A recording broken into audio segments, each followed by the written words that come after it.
Hello and welcome again to the Exponential Australia Church Leaders Podcast. We are delighted that you would join with us today, particularly as we are rolling out this series, moving towards our national conference in August, hearing from many of our keynote speakers who are either making the journey to be with us, which is the case today. Mindy joining us all the way from Denver, Colorado, or many Australian church leaders and practitioners who are going to be there with us on the Gold Coast in August. So without any further ado, Mindy, it is so wonderful to have you with us on the podcast today.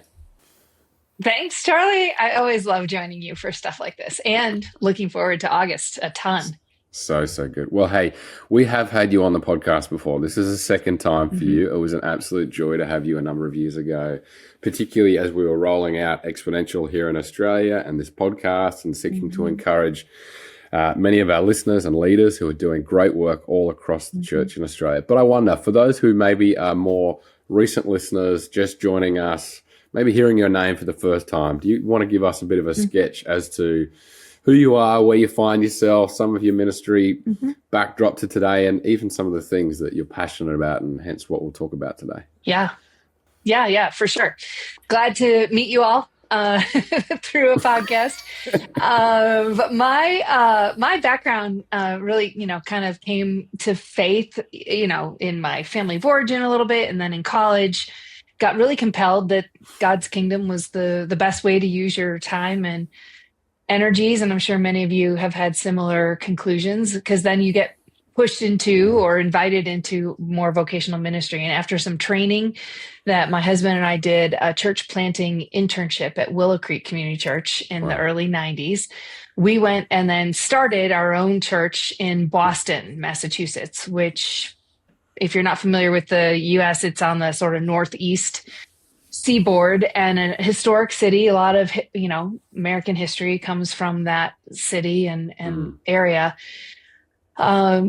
And it's not known as a very spiritually alive place. So possibly quite similar to some of the contexts that you guys are serving in terms of the, people kind of think you're a little crazy if you follow Jesus. So, and that was in many years ago now. So that was in the 90s, and we started our own organization. We didn't have any, we didn't know there. I don't even think Exponential was a thing at that point. Wow. This was a long time ago.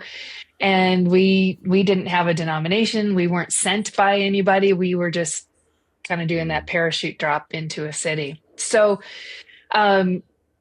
midway through the years that we spent there, I had a complete collapse of my own interior that was very confusing, very hard to understand. Kind of like I was kind of sidelined from my own life for a season. And so as that forced me into a season of rest, and a lot of reconsidering the way I had thought about my life and leadership. And I came to think I needed to learn how to take care of my own soul, because I was good at taking care of everything else, right? You've got a church, you've got a family, you've got all the stuff you have to go do.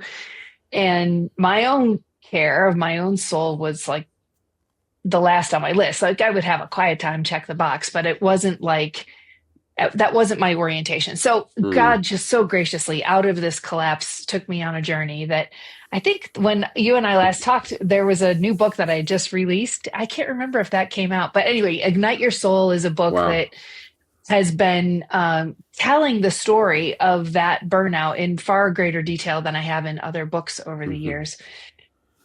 And for those who are church planters, they almost always see themselves in that story, because there's some very typical things that we experience with that pressure. And anyway, so God took me from that. I started this little thing called Soul Care. So soulcare.com came out of that season, and I began creating resources to help people think about how to guard the well-being of their interior life. Sort of, what is the Christian spiritual life? Yes. And then I was invited, and I'll be quick with the rest of this. I was invited to join the Willow Creek staff in the area of spiritual formation, worked for John Ortberg for a number of years there. And then some of you may be familiar with his work in this field. Yeah, he's just amazing. One of those people that you get to know him behind the scenes, and he's every bit as amazing as he is up front, Incredible. and even Wow. more so, and his books and everything else. So just a great mentor and guide for me as I was learning this new world. And so got to know more about spiritual formation and how do we lead for formation? How do we help other people into this journey? Then I was with the Willow Creek Association for some time, helping them help churches around the world. I came to Australia a couple times with that, leading through the reveal findings and that kind of stuff. And then that work led me to Boulder, Colorado, because there was a technology that we were building to try to help people think about discipleship and how to leverage technology in discipleship spaces. And so did that for 9 years. That's what brought us out to Boulder. And then this little thing called the global pandemic happened. You might have heard of it. And so this theme and this message that I feel like God has impressed on my life, like I can't get away from it. Not that I'm trying to, but it continues to resurface. But now, even though I've known for many, many years how central this needs to be in our lives and how hard that is for leaders to arrange their lives accordingly. Now, when the pandemic came, it was like everybody all of a sudden knew that we're sort of dying inside, and now we're willing to talk about it. And so anyways, I left that awesome technology company and have been building Soul Care and soulcare.com as a ministry around the world, working with leaders. Sometimes it's me teaching, sometimes it's our team doing spiritual direction, and we have different kind of journeys that people go on, different pathways. We hold some really important values that nobody journeys alone. Like we really value the accompaniment that we all need. So anyway, that's what I do now. I live in Boulder, Colorado. We have a fun ranch that you need to get yourself out to. Absolutely. And so that's me. And so thus what I'm passionate about is helping people find this way of life, especially in the context of their leadership. Sometimes I get involved in their conversations about how are they strategically helping other people in that. But for our purposes, for this event coming up and everything else, it's really going to be focused on the leader's soul, which is one of my favorite topics. I love that, Mindy. And, you've kind of shared of your vast experiences across the church, and you seem to be one of those amazing leaders that just pops up in different places, has a finger in a lot of different pies. And yet one of the things I know that you're very passionate about in this season, which you always would have been, but it seems to be one of the ways the Lord's gracing you at the moment, is also working with executive female leaders and just opportunities to really strengthen and embolden those women who are on the front lines doing great work and giving them courage. And would you shed a bit of light on that? Yeah, thanks for even bringing that up. It really has never been the headline of my ministry, ever. But I think I was telling you this last time we were together, have been some conversations at tables that was happening at Exponential a couple of years ago and other places where, having been in executive leadership in both ministry environments, I was on the executive team at the Willow Creek Association, and then in a corporate environment at Glue, my former employer. And I'm starting to find that there are there's almost like this little tribe of women who have served in executive leadership, whether it's in for-profit or not-for-profit, who kind of we're finding each other. And there are certain kinds of conversations that we're able to have because of the experiences that we've had, some of the challenges that we've had, some of the uniqueness that we know we bring, and some of the I don't want to say weaknesses, but some of the ways we might compromise our own contributions. Yeah. And so it's just really good to have a safe place to be able to be known in your story and be with a bunch of other women who can just say, oh, I get it.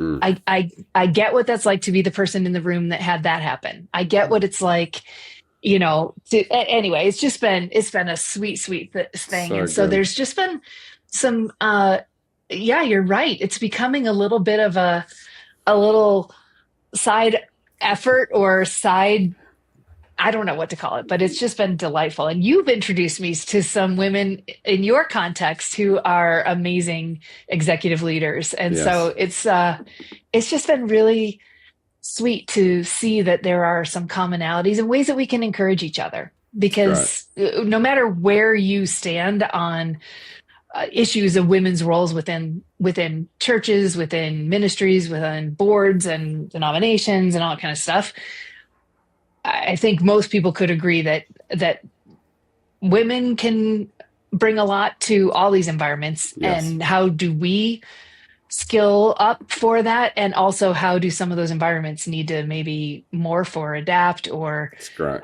be more welcoming? So it's been good. It's been good. Yeah. Wonderful. I'm an unlikely candidate, except that by virtue of my now many years experience, I guess I do have something to say. Well, I'm really glad that we could even just for a moment put a spotlight on that, because it's one of the really exciting things I see flowing out of your life, and that's a great joy. Thank you. Well, Mindy, I'd love now to kind of turn our attention to obviously you being with us in August, the conference that's coming up, which for many people, they would know that our theme for conference this year is greater, and not just in terms of quantitatively when it comes to planting churches and advancing the kingdom, but also talking about qualitatively. And Mindy, we've really kind of asked you as part of your keynote to, I guess, confront the tension that many leaders feel between doing good and actually living healthy, sustainable, Jesus rhythm lives. And I guess the first question, just to unpack that a bit, would be, in your experience, why do so many well-intentioned leaders fall into some of these unhealthy patterns, or, obviously at worst case scenario, burnout? In other, sadly, we've all heard plenty of stories of leaders blowing up their lives. Like, how people don't just fall into that. Like, what's been some of your reflections on how you've seen that happen in the life? And such a tragedy, right? Because people who enter the ministry with such fire, with such a desire, with so much skill and talent and so much potential and so much of an assignment from God, if we could be so bold to presume. And then when it ends in what we're saying, at Soul Care, we talk about burnout, flame out, and dropout. And it's like we see the burnout, we see the flame out, which is the headline making things. And then there's just the quiet quitting, the dropout, where people are just done. And it's a tragedy. It's a tragedy on a personal level. It's a tragedy on a kingdom level. It's a tragedy in organizations and in cities. So we could go on in families. So, and your question is more like, how is it that this is happening so much, or what? Yeah, because I think there's a lot of dimensions to that answer. There's as I was thinking through, you had sent me some prompts about these questions, and I was just with a group yesterday leading a retreat for their staff. And I think we'll be doing this in August. So it's talking about different zones of leadership development that, when is a zone 1 when everything's up and to the right? What's a zone 2 when things get a little confusing? And is it God or is it me? And my pride kind of kicks in and I am everybody's best answer to everything. Or other people start figuring out what I'm good at. And I get invited to do a bunch of things that maybe not what God's asking me to do, but I don't have enough discernment yet to know it's an invitation from the Lord or just what smart people have figured I'm good at. Good. And so this zone 2 is where things get really kind of tricky and the pace of our life starts to compromise the well-being of our soul. And if we're not careful through that season, we can end up with an implosion of the center, which I have, and I think our headlines are full of, and many things that aren't in the headlines, but are just the quiet desperation that many in Christian leadership are finding themselves in. This isn't what they talk about on the main stage, but this is what they tell me about and our team about in private conversations. But I believe it collapse of this center is really that zone 3, but the zone 4 is what we call Godspeed. And it's like, how do we start living and leading at Godspeed, at the speed that God is inviting us into?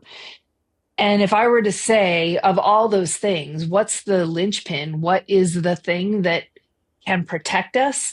And if we don't have it, is going to wreak havoc in our lives? It kind of boils down to discernment. It boils down to what's really going on inside me. Yes. Is this an invitation from God, or is this a temptation that is not an evil thing, but it's a thing I should not be saying yes to? Yes. And, we start, to use the Hebrews metaphor, we start running the race of somebody else that looks like a really cool thing. Oh, I want to be on a speaking circuit. I want to go write a book. I want to go have a huge mega church. I want to go, whatever is our thing. And we were like, I want to go run that race. Yes. And we're not running the race that's marked out for us. We're running somebody else's race. And the writer of Hebrews says to throw off everything that hinders and the sin. Now, some things that hinder us are sin, but some things aren't sin, but they're keeping us from running what our race would be. And so anyway, back to this idea of discernment. As we were talking yesterday at this retreat, we were just outside of Washington, D.C. And, discernment is hard. And when we first become a follower of Jesus, we don't come fully equipped with all the tools we need to navigate this life. And so we need people, we need practices that slow us down so we can even hear from God. When you get going at Mach 5, you stop being able to even hear the still small voice of the Spirit. So your discernment the volume is turned down so low that you just can't hear it. And we'll joke about, oh God, hit me upside the head with a 2x4, blah, blah, blah. Well, what if it didn't take that? Yeah. Totally. What if it didn't take, So anyway, I really believe cultivating a life of following, not just leading. So in discernment, our goal is to be following what God's inviting us into and never to get ahead of it. But it's easy and I relate to this. I mean, Charlie, I think you're getting to know me well enough. I think I told you at one of our coffees, maybe it was somebody else, I don't know, but there's a scene from Alice in Wonderland, the movie. It might be in the book as well, but I haven't read the book, where Alice is making some comment. I think it was towards the beginning of the movie that she says she has 6 impossible ideas before breakfast every day. Every day she has 6 impossible ideas before breakfast. And that's me. I'm wired that way. I have 6 impossible ideas before breakfast every day. And some of those might be God breathed, and some of them might just be like an overfiring serotonin dopamine combination. Yes, totally. And if I don't have the discernment and the community around me and the practices in place, any leader worth their salt probably wakes up with 6 impossible ideas before breakfast because there's a big world out there and there's much need and there's so many ideas, so many beautiful things we could do. But that doesn't mean we should even we could. And so, so I resonate as somebody who has 6 impossible ideas every day before breakfast, but we must cultivate a life of discernment. And I remember you saying years ago, Mindy, this was probably when we first met one another. It was at a Exponential pre-conference. You were hanging out with a bunch of Australians and New Zealanders around the pool. It was a lovely time. But you said a line that I haven't been able to shake, and it's still something that often will come to my mind when I know that I'm probably living beyond my margins. And it's this line of your leadership will be capped by your ability to reflect. And I just think, I believe that with everything in me. Yeah, and it's been one of those things that I just know that if I'm not creating margin and space in my world to be able to reflect upon what am I actually doing, why am I doing what I'm doing, is the Lord even asking me to do this? Do you want to just speak a bit more to that? Yeah, and I'll tell you where my source was on that. Because the longer I sit with it, the more I believe it as well. There's a book called Real Power written by Janet Hagberg, who was the author of a book that's known in spiritual formation circles as The Critical Journey. Yeah, Hagberg. And she also wrote this book on how, could be the co-author. I don't know. Yeah, that's right. But Critical Journey. And that same framework undergirds that she expounds in Critical Journey undergirds the content of this book called Real Power. But she even felt it was such an important framework. She pulled out a lot of the faith context. She is a person of great personal faith in Jesus as a Christian.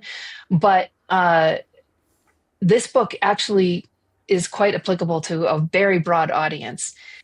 And in it, she lays out these stages of personal power, of influence, you could say. And the first 3 are about acquiring power, like more staff, more budget, more whatever is your organizational power. But the top three layers of influence beyond the acquisition of power are actually tethered to your ability to give power away. Wow. That is a very contrarian Yes. thought, but Yes. bears out in not only her research, but life when we think about it. Yes. Yeah. Wow. And if people do not have the capacity to give power away, it actually limits their own ability for influence. Very good. Yes. And it's real. The whole book is amazing. By the first three layers of power acquisition, sort of external power, Western way we think about power, the next stage is power by reflection. And that, if you occupy the seat of power, but don't possess the self-reflection that you're talking about, sitting quietly with a journal, able to see yourself, like, what is reflection? It's my ability to see myself. Yeah. And it's a giving away of power because it's a little scary. It's a little vulnerable to look and see myself as I actually am. But that opens up the doors to the kind of influence that I think extends well beyond, I have this position of power. Yes. And anyway, so yes, I am a firm believer that our leadership is actually capped at our capacity for self-reflection. Yeah. Very good. Well, if reflection and discernment then is so important, I guess one of the questions that I'd love to ask is, how do we, particularly as leaders, that sacrifice and obedience and all of that stuff is kind of tied up in our leadership? How do we discern then the difference between godly sacrifice and self-destructive overextension that can ultimately undermine our mission and compromise our well-being? How do you help leaders understand that difference? Yeah, I think everything that comes from the soul, like, it reveals itself in different kinds of symptoms of the soul health or soul neglect. So we got to become students of our own symptoms. And we have a soul health assessment like on our website and stuff like that people can go and do for free. And it can kind of help you get a sense of how am I doing? How is my soul? Because I do not believe, and I know I've said this probably to you before because I rant on it whenever I can, that of all the things we're supposed to count a cost on, right? That is part of our discipleship journey, is to count costs. Yeah. But Jesus would never have meant that one of the costs that we are to count is an ever diminishing interior life with God. Amen. That was not how he lived his life. And that is not how we are to live ours. And so that's one of the things we've got to pay attention to is my inner life withering? Yeah. And if even that is, and I am not saying, did you check the box? Did you have a quiet time? Because I'm sorry if this is news to you, but it's entirely possible to have a 45-minute quiet time every day and never actually connect with God. It's good. And that may sound like heresy, but we have to start understanding that souls can be very much saved, but not well. Yeah. And, even children's, I was thinking about this ahead of time, Charlie. I don't know if these, like nursery, like childhood stories, they would call them nursery rhymes a little bit in our context. Are they universal? Do you guys know about this? Do you guys know about the, like Aesop's fables? The goose with the golden egg, or like the phrase that we say that you're sawing the branch that you're sitting on. Yeah. That's what we end up doing when we sacrifice our interior life. Like, we're sawing the branch we're sitting on. We are self-destroying. We are that greedy farmer that saw that he had a goose that every day was laying a golden egg. Yeah. And then he wanted more. He wanted more and more and more. And so what did he do? This is the Aesop fable. He goes and kills the goose so he can get all the eggs that are inside. Yeah. It's a child's fable. Yeah. Anyone can understand how foolish that is. But that's what we end up doing. Yeah. We saw the branch that we're sitting on. We kill the goose. And then we wonder why it's not working anymore. Yes. So I don't know if that's helpful in answering your question. No, but it is. It reminds me. It reminds me of Parker Palmer's quote where he says, we should. What was his exact wording? It was like, we should. Self-care is the stewardship of the only thing that we actually have to offer people. Now, of course, I think self-care has become a like a pop psychology thing that maybe is not Yes. meant what Parker first meant, but it's actually this: what are we actually offering the world if it's not the depths and riches of the A kingdom care in of our the life self. experience? Everything Yes, you have to offer comes out of that. yes, Yep. yes, yeah, that's good. Well, Yep, hey, yep, yep. So helping people, and I think we're in a new moment. I do mm, believe, I believe the tide is coming. The that's great. wave, the wave of God to bring healing to leaders. I think there's fresh willingness to live differently. I think Mm, there's a growing deep refusal to live in the crazy. yeah, And I don't know your age, but I'm going to guess you're a little younger than me. I think it's going to come from younger leaders who have a deep refusal to live the crazy. yeah, it's good. And I think that's a good thing. I think it's a very good thing. Wonderful, Mindy.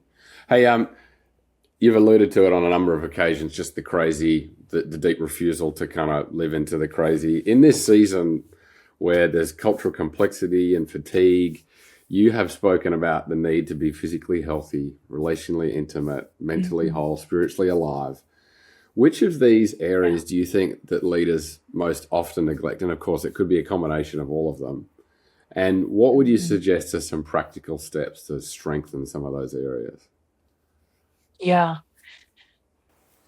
Yeah. And I would even add some additional ones that often don't get talked about in a Mm, Christian or church setting. And some of this comes from the Harvard research on the Harvard Flourishing Project wow. and looking at dimensions of what allows people to flourish.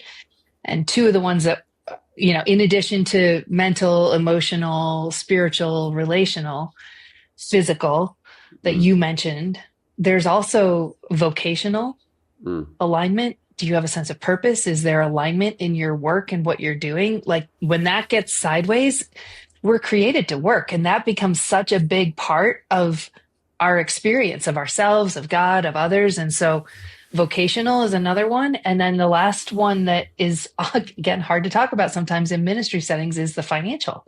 mm. It's like that, it's like we all live in a world where we have to pay for stuff. And when there's chronic resource constraint, Yes, that can start to impact our souls. And yes, so big time.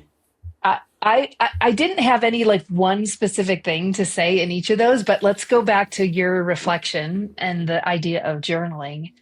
And any leader listening to just that list that we just made of relational, physical, mental, spiritual, financial, vocational, all those things, to spend time just reflecting honestly, God, Yeah. where am I with these things? Where am Mm, I? How is my soul? And before we run to what's the thing I should do, to like just enter into what's current for me, what's yes. current. And then we have a resource on soul care that we call a soul care plan. And it kind of is a long, like you would do a half day retreat or a full day retreat to go through this. It's not quick, but it guides you through each of those different areas in a process of assessing, like, where am I right Wow. now? But then to think, like, not 10 years from now, where do I want to be? But like maybe 3 months from now, Mm, where would I want? And then your ideation can go like, well, I could do this, this, and this. And we all know, I mean, you can Google 1,000 things. And it's quite individual to our season of life and what capacities we have. But then after creatively just like brainstorming, like what could be helpful to me in this next season, the thing I think is most important, and this gets back to discernment, is entering into a time of prayer. Like, God, mm, what are you inviting me into? mm. What what what do you see? It could be doubling down on something that's already quite strong, because that might be the path to greater strength in other domains. Or it could be noticing the thing that is most in deficit and being helpless and saying, God, I don't have a solution. I don't have a next step. But anyway, coming to the discernment rather than the let's charge the next hill is part of the pattern that we want to develop in ourselves, whether it's the next vision for our organization or our own spiritual care. Yeah, wow. And we should think about it holistically, quite holistically. It could be the most important thing you could do to care for your soul in the next 90 days is figure out how to get better sleep. Yeah, it's good. Like that doesn't Wow. sound very spiritual, but it actually Yeah. is a massive driver to everything else. And often our sleep is elusive when we're in a high stress situation. So how do we address the stress? How do we address the sleep? We are very integrated beings. And if you can make some strides in one area, it will actually impact the rest. Yeah. It's great, Mindy. Yeah. Hey, So that's probably not that helpful, but I would say reflection. Great. That's what I would go back to. Yeah. I think if our listeners are getting anything today, it's reflection and discernment. And I think that's a really key part of, and I think if that's the thing that they walk away with, then that's a huge encouragement. And I guess that brings me to our final question today, which is really an encouragement from you as you join us in August, as we move towards our conference on the Gold Coast. As you prepare to speak and bring I'm sure a word in season, both in terms of a keynote, workshops, and some of the other things that you're going to be doing while you're in Australia, what encouragement and or challenge would you give Australian leaders that are seeking to both multiply their ministry and do big and vast things for the kingdom of God, and yet remain grounded personally and experiencing all those things that you've been speaking of today? Right. I mean, I guess, friends, I would just say you do not have to sacrifice the well-being of your soul on the altar of ministry. And if you think you're anywhere near that, back away. Back away quickly. Back away like you would. It was the most dangerous, vile thing you could get yourself involved with. There is a way of life. I promise you, there is a way of life in your actual circumstances, in your actual organization, in your actual family, to have your own soul be healthy and to let your leadership, your vision, your strategy, everything come out of the overflow of what God is doing in you. We can't give out of a vacuum. It doesn't work in physics, and it doesn't work in the human soul. And so I call it living at Godspeed. And I really would, we have to get to that deep refusal. There was the ECFA in the US, that's a US based organization, the Evangelical Council for Financial Accountability. They're doing a lot around leader care and elevating care of leaders as a first order priority for organizations. That's a lot more could be said about that, but I was at an event with them and they had made up stickers like that you put on the back of your laptop or on a water bottle or something. And it said, "Thou shalt not burn out." And I was like, all right, that's my last word for Australia. Wow. Thou shalt not burn out. That's a good word, Mindy. Well, hey, we so appreciate the time you've taken today. We know that it's going to be delighted so soon that we're all together on the Gold Coast. And so we really, really appreciate the time that you've taken to be with us, to share. And we can't wait to see you very, very soon.